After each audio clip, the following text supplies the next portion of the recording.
Number 1. How many of these poems are based off your own life? Well, I would say about 30% of the Call Me Guero comes from my own life, from my childhood in the 70s and 80s. But of course, since it's set in 2019, 12-year-old boy living right now in our modern America, I had to update a lot of those things. And then another 30% comes from your life. This is my son interviewing me. And then the other 40% are just taken from, the lives of other kids that I taught as a teacher or cousins and so forth of yours and mine. I just stole from everybody's life basically and weaved it all together to make this the story of this kid Güero and what it's like for him being in 7th grade in the Rio Grande Valley on the border in 2019. Okay, number 2. Why did you choose to write in the style of a novel and verse? Well, I didn't mean to at first. When I was offered the contract for the book by St. Caputo's Press, it was because they had heard me read my poem Border Kid at the induction ceremony of Texas Institute of Letters in April of 2017. They really liked the voice of the character, of the narrator of that poem, and they asked me if I could write another 50 poems in the kid's voice. And my original idea was just a series of poems just written by the kid, as if he's fallen in love with poetry and he's writing and exploring this new skill of his, using it to celebrate himself, write about his family, and so forth. But as I wrote them, it became really clear that it was telling a story. The series of poems were about things that were happening in his life. And so with my editor, Bobby Bird, we worked together to rearrange the poems, fill in gaps, and turn it into this loose novel and verse, a series of interconnected vignettes about the kid's life. Number 3. What do you want others to know about the border? Well, first thing I want them to know is that it's not some crazy post-apocalyptic wasteland with madness going on all the time. We're not in danger. There's not horrible happenings every day. We don't need fences and barbed wire and cages to keep things under control.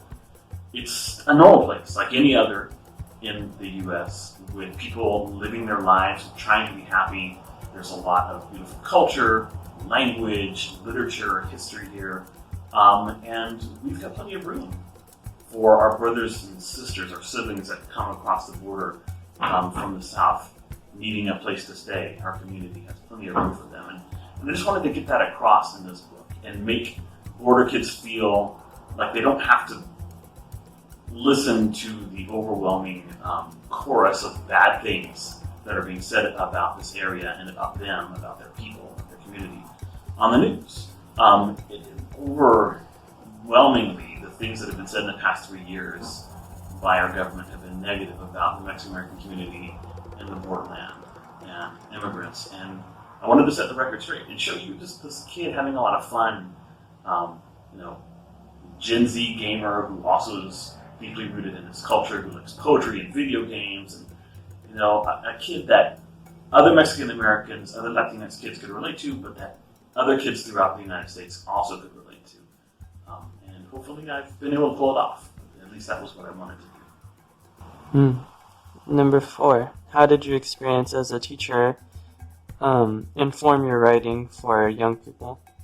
Well, I was a middle school teacher for 8 years here in the town where I live in Delma, and then I was a high school teacher for another 6 years.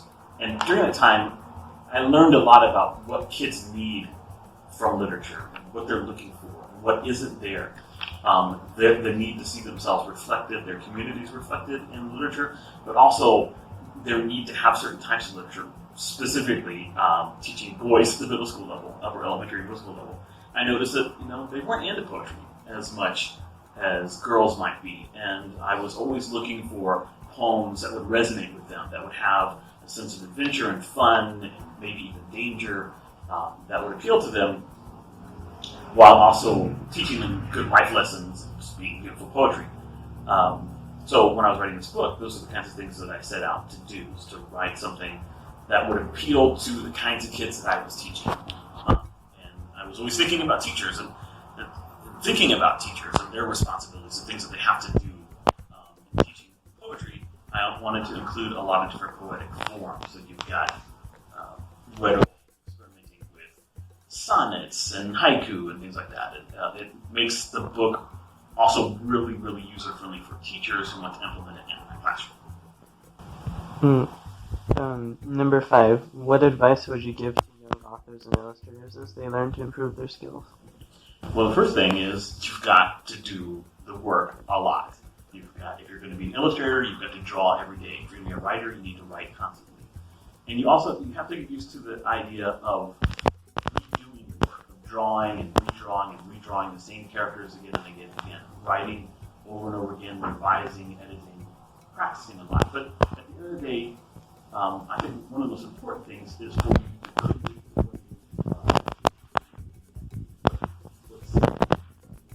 it says something about you as a person, because those are the things that you're going to have a wonderful time working with, that you're going to feel joy and repetitively doing.